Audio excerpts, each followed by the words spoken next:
Magandang araw sa inyo mga kalaylay, no? So, nandito na naman po ako, no? Si Prof. Julio, no? Ng inyong kalaylay.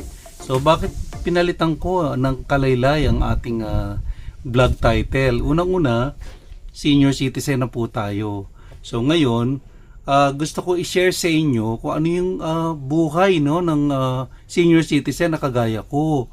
So, alam ko na marami ng vloggers na nagre-relate ng kanilang experiences, ng kanilang buhay ng pagiging isang senior citizen.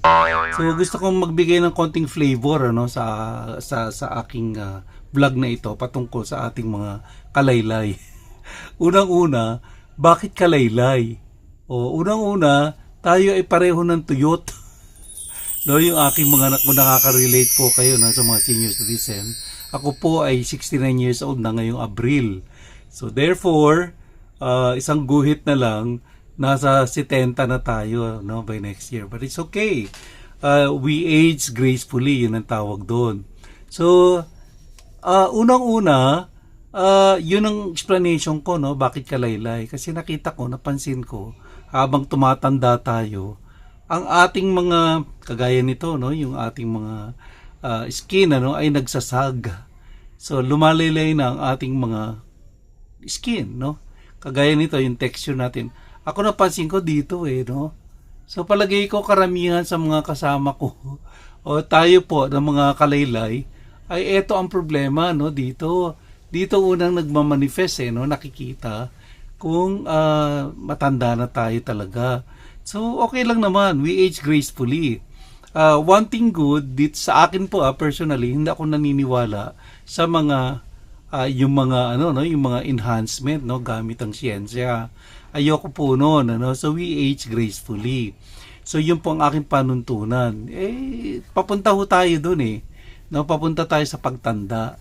At nakita ko rin sa aking mga magulang, di ba? So, I was born 1957, yung nanay ko 1923, yung tatay ko is 1910.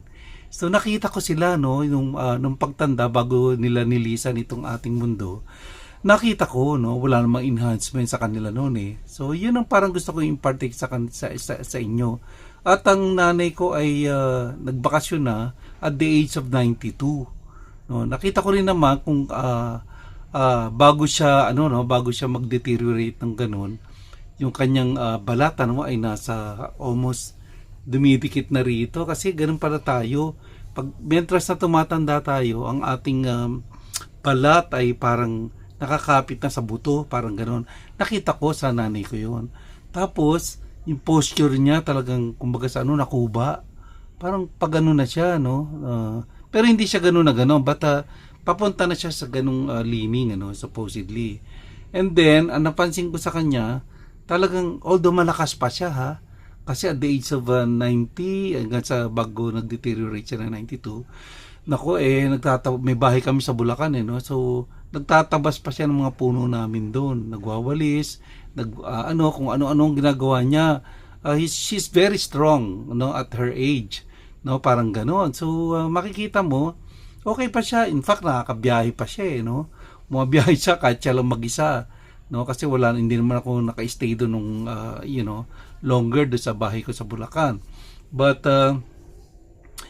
minsan pupunta yan dito sa Manila. Okay, dito sa Cavite, hindi niya na naabutan itong bahay ko rito But, nakita niya, nakita ko kung paano siya gumalaw pa, at that age, yung 90 pataas. So hanggang sa siya ay mamaalam noong 1992. So therefore, yun din ang aking pamantayan. So we age gracefully. So nakita nyo naman kahit nakalaylay na dito ko, but I also maintain yun dito. So there's another chapter ng ating episode kung bakit more or less nabawasan. Meron na siya mga ganyan. May mga ganyan. Dito, yan. May mga ganyan na siya. Pero at the age of 69 this April, parang may nakakumpara ako nakakwentuhan ko na isang mga pa siya, mga 60, 62 ganyan.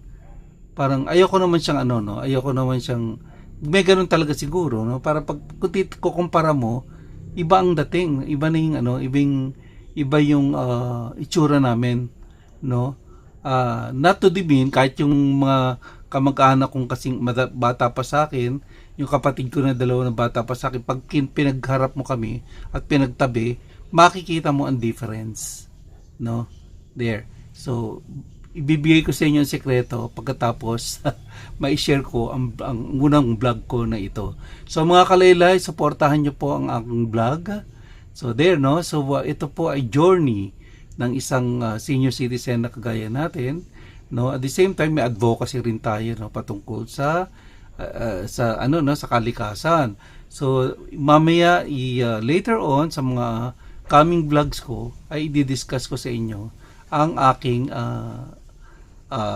advocacy, no, patungkol sa pagprotekta sa kalikasan. Sige po mga kalaylay, magandang araw po sa inyo.